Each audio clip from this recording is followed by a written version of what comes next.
24కి దీన్ని మరింత బలోపేతం చేయాలని. ఇప్పటిదాకా జల్ జీవన్ మిషన్ కేవలం నీటిని అందించడం దాని వరకే అంతవరకు పరిమితమైంది. ఇది గౌరవ ప్రధానమంత్రి శ్రీ నరేంద్ర మోదీ గారి కళ.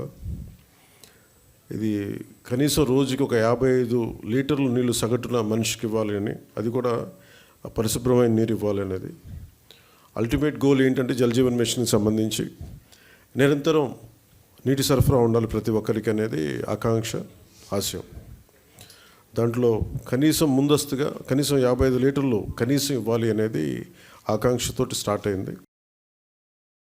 ఇప్పుడు ఈ అమృతధార ఈ వర్క్షాప్ని ఎందుకు అమృతధార అని పెట్టాము Jal Jeevan Mission revamp programme కింద అనుకుంటే, ఒకటి ఉన్న నీటి వనరులని బలోపేతం చేయటం, అలాగే maintenance of existing schemes, already ఉన్న వాటర్ స్కీమ్స్ అన్నిటినీ వాటి మెయింటెనెన్స్ ఎలా ఉన్నాయి ఏంటి అనేది, అలాగే వాటర్ కన్జర్వేషన్ కూడా ఎంత కీలకమో.